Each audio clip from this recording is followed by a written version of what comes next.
नमस्कार मंडळी, मी दिव्या तुमचं सगळ्यांचं आपल्या चॅनलवरती अगदी मनापासून स्वागत करते। तर मैत्रिणींनो, आज मी तुमच्यासोबत साडीशी रिलेटेड काही हॅक शेअर करणार आहे, जे मला तरी वाटतं की हे प्रत्येक स्त्रीला माहिती असायला पाहिजे। तर व्हिडिओ खूप युजफुल आहे, व्हिडिओ शेवटपर्यंत नक्की बघा। व्हिडिओ थोडा जरी हेल्पफुल वाटला ना तर कमेंट करून नक्की कळवा आणि लाईक करा। चला तर मग कुठलीही वेळ न घालवता व्हिडिओला सुरुवात करूया। मैत्रिणींनो, मागच्या एका व्हिडिओमध्ये पण मी तुम्हाला साडीचा पदर कसा सेट करायचा हे दाखवलं होतं। तर आज मी तुम्हाला ही थोडी सिल्क मधून काठापदराची साडी आहे, तर त्याचा पदर कसा सेट करायचा ते दाखवणार आहे, ज्यामुळे तुम्ही कोणत्याही साडीचा पदर सेट करायचा असेल तर तो एकदम इझिली करू शकता। तर साडी अशी खाली अगोदर टाकून घ्यायची, त्यानंतर आपल्याला किती पदर पाहिजे त्यानुसार त्याची घडी घालून घ्यायची आणि त्यानंतर मग त्या पदरावरती प्रेस करून घ्यायची। अशा प्रकारे तुम्ही व्हिडिओमध्ये बघताय त्याप्रमाणे। त्यानंतर उरलेली जी साडी आहे ती फोल्ड करायची आहे, त्यानंतर दुसरा भाग फोल्ड करायचा आहे आणि फ्रेजच्या हेल्पने इस्त्री करून घ्यायची आहे।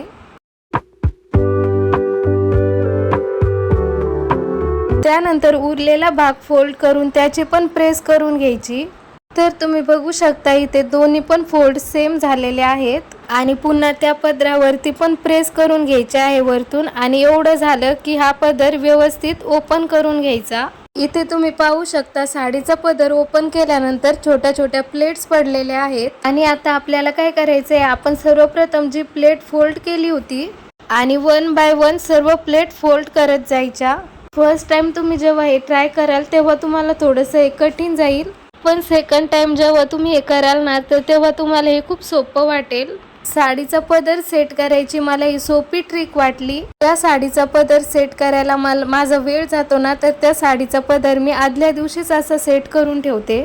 आणि आता बघा, आपल्याला सेफ्टी पिनच्या मदतीने हे पदर लॉक करून घ्यायचे आहेत। आणि बघा, अशा प्रकारे तुम्ही साडीचे आदल्या दिवशी सुद्धा पिन सेट करून ठेवू शकता आणि दुसऱ्या दिवशी फक्त आपल्याला पिन लावायचंच काम राहील। अशा प्रकारे जर तुम्ही पदर सेट केला ना तर ती कोणतीही साडी असो, कटवर्कची असो या कोणतीही असो, तर ती घातल्यानंतर सुद्धा खूप छान दिसते। मैत्रिणींनो, तुम्हाला पण साडीचा पदर सेट करायला भरपूर वेळ लागत असेल तर हा हॅक नक्की ट्राय करून बघा। तर मैत्रिणींनो, आपण कित्येकदा ब्लाऊज फिटिंगचं शिवलं तरी सुद्धा ते शोल्डरला खाली उतरतं, त्यासाठी आपण शोल्डरला अशी दोरी लावतो। या व्यतिरिक्त या दोरीमुळे आपल्या ब्लाऊजला एक डिझायनर लुक सुद्धा प्रोव्हाइड होतो। बट तुम्ही हा एक ब्लाऊज बघू शकता की हा जो ब्लाऊज आहे तर त्याला मागच्या साईडला दोरी लावलेली नाहीये। तुम्हाला या ब्लाऊजला काही वेळासाठी डिझायनर लुक क्रिएट करायचा असेल तर तुम्ही एक हॅक ट्राय करू शकता।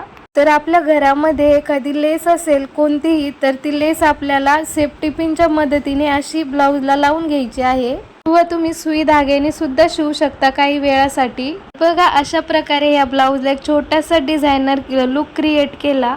यानंतरचा नेक्स्ट हॅक बांगड्याबद्दलचा आहे। कित्येकदा टाईट जर बांगड्या असेल आणि त्या काचेच्या जर असेल तर त्या कित्येकदा घालता घालता फुटतात आणि त्या आपल्याला लागतात। तर अशा वेळेस बरेच जण सॉक्स किंवा प्लॅस्टिकच्या हेल्पने बांगड्या घालतात, पण बांगड्या काढायच्या वेळेस जर आपण प्लॅस्टिक किंवा सॉक्सचा उपयोग केला तर अगोदर आपल्याला पूर्ण त्या सॉक्स किंवा प्लॅस्टिक बांगड्यांमधून काढावं लागेल आणि त्यानंतर मग आपल्या बांगड्या रिमूव्ह कराव्या लागतात। बट यासाठी तुम्ही एक सिंपल हॅक सुद्धा ट्राय करू शकता। आपल्या प्रत्येकाच्या घरामध्ये व्हॅसलीन किंवा खोबरे तेल असतं, तर तुम्ही या दोन्हीपैकी एकाचा यूज करू शकता। तर इथे मी व्हॅसलीन घेतलेला आहे आणि व्हॅसलीन अगोदर पूर्ण हाताला लावून घ्यायचं आणि त्यानंतर मग या बांगड्या रिमूव्ह करायच्या। तर बघा, एकदम इझिली बांगड्या निघलेल्या आहे। मैत्रिणींनो, बरेचदा तुम्ही या प्रॉब्लेमला फेस केलं असेल। एखादी साडी आपण बऱ्याच दिवसानंतर घालतो आणि त्यामधला जो ब्लाऊज आहे तर तो आपल्याला मग छातीला टाईट होतो। अशा वेळेस आपल्याला त्या ब्लाऊजला घालणे काही जमत नाही। तर अशा वेळेस काय करायचं, हा मागच्या हुकवाला ब्लाऊज आहे माझा, हुकचा जो भाग आहे तो दोन्ही साइडनी फोल्ड करून घ्यायचा। तो भाग तुम्ही सुई धाग्याने शिवू शकता किंवा सेफ्टी पिनने सुद्धा स्टिच करू शकता। आणि आता आपल्या घरामध्ये एखादी लेस असेल तर ती मी व्हिडिओमध्ये दाखवतीये त्याप्रमाणे त्या ब्लाऊजच्या दोन्ही याच्यामधून काढायची। अनायसे ही लेस माझ्याकडे घरामध्ये पडलेली होती, तर मग मी तीच लेस घेतली आणि आपल्याला तिचे अशा प्रकारे नॉट पाडायचे आहेत। तर बघा मैत्रिणींनो, टाईट असलेला ब्लाऊज 2 मिनिटाच्या आतमध्ये लूज केलेला आहे। मैत्रिणींनो, तुम्ही बऱ्याचदा फेस केलं असेल, आपण साडीचा पदर असा फ्री सोडतो, मीन्स ओपन सोडतो, तेव्हा तो वारंवार आपल्या हाताखाली घसरतो. तर त्यासाठीच एक मस्त हॅक शेअर करणार आहे, जो मी नेहमी ट्राय करते. जसं मी व्हिडिओमध्ये दाखवते, जसं आपण शोल्डरला वरती पिन करायच्या वेळेस प्लेट्स तयार करतो, तसंच पुढच्या आसपास याची प्लेट्स तयार करायची आहे.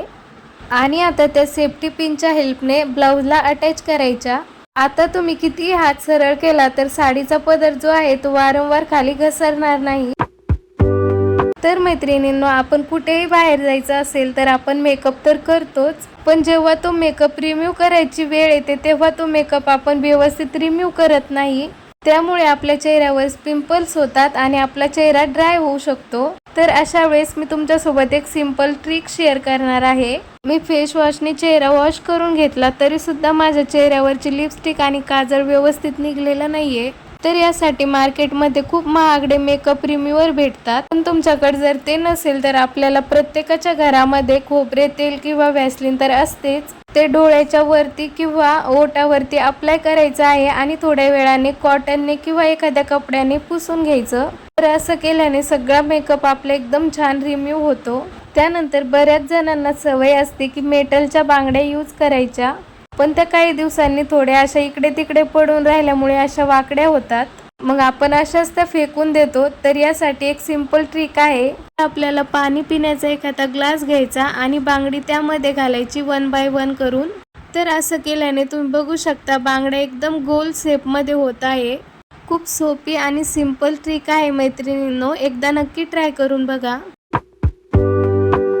तर आपण बऱ्याचदा नवीन कंगवे घेतो, केस विंचरताना ते आपल्या डोक्याला स्कार्फला लागतात, कारण त्याचे टोक नवीन असताना आणि दार असतात नवीन असल्यामुळे. तर अशा वेळेस काय करायचं, आपल्या सगळ्यांच्या घरामध्ये जो पोळ्या करायचा तवा असतो, तर तो तवा थोडासा गरम करायचा आणि त्याला उलट करायचं आणि कंगवे थोडेसे हलक्या हाताने त्या तव्यावरती फिरवून घ्यायचे, ज्यामुळे आपल्या कंगव्याचे जे टोकदार असतात तर ते हलकेसे दबतात आणि केस विंचरताना ते आपल्या स्काल्पला लागणार नाही, रुतणार नाही. जेव्हाही आपण नखावरती नेलपेंट अप्लाय करतो तेव्हा ती आपल्याला हळूहळू अप्लाय करावी लागते, जेणेकरून ती नखाच्या बाहेर जाऊ नये, हो की नाही? पण कधी गडबडीच्या वेळेस ती आपल्या नखाच्या बाहेर जातेच आणि मग ती दिसायलाही खूप खराब दिसते आणि मेसी दिसतात आपले नख. मग अशा वेळेस तुम्ही हा हॅक ट्राय करू शकता. पहिलं काय करायचं आहे, आपल्याला व्हॅसलीन नखाच्या कॉर्नरला अप्लाय करायची आहे, नखावर लागता कामा नये. त्यानंतर जशी तुम्हाला नेलपेंट अप्लाय करायची आहे तशी तुम्ही अप्लाय करा. आता ती नखाच्या बाहेर गेली तरी सुद्धा चालेल. आता जसं तुम्ही नेलपेंट नखावरती सुकू देता तसं चांगल्या प्रकारे ड्राय होऊ द्यायची. आणि आता बघा, थोडीफार नखाच्या साईडने लागलेली नेलपेंट दुसऱ्या नखाने एकदम इझिली निघत आहे. ज्यांना नखावरती व्यवस्थित प्रॉपर नेलपेंट लावता येत नाही त्यांनी हा हॅक नक्की ट्राय करून बघा. त्यानंतरचा नेक्स्ट हॅक हा बोटातल्या रिंग बद्दलचा आहे. बऱ्याचदा जी अंगठी असते ती आपल्या बोटाला लूज बसते, अशा वेळेस आपल्या बोटातून ती रिंग पडण्याचा धोका असतो. तर अशा वेळेस तुम्ही हा सिंपल हॅक ट्राय करू शकता. यासाठी आपल्याला लागणार आहे एक छोटासा रबर बँड. त्यानंतर रबर बँडने अंगठीला अशी गाठ मारून घ्यायची आणि व्हिडिओ दाखवल्याप्रमाणे अंगठी बोटात घालायची. तर आता अंगठी कितीही लूज झालेली असेल ना तर तुमच्या बोटातून अंगठी पडणार नाही. ह्या हॅकने अंगठी बोटामध्ये एकदम पॅक बसते. तर मैत्रिणींनो, व्हिडिओ इथेच एंड करते. व्हिडिओ थोडा जरी हेल्पफुल वाटला असेल तर कमेंट करून नक्की कळवा, लाईक करा आणि चॅनलवरती जर नवीनच आला असाल तर चॅनलला सबस्क्राईब सुद्धा करा. तर चला भेटूया अशाच एका नवीन व्हिडिओमध्ये. तोपर्यंत सर्वांना बाय बाय.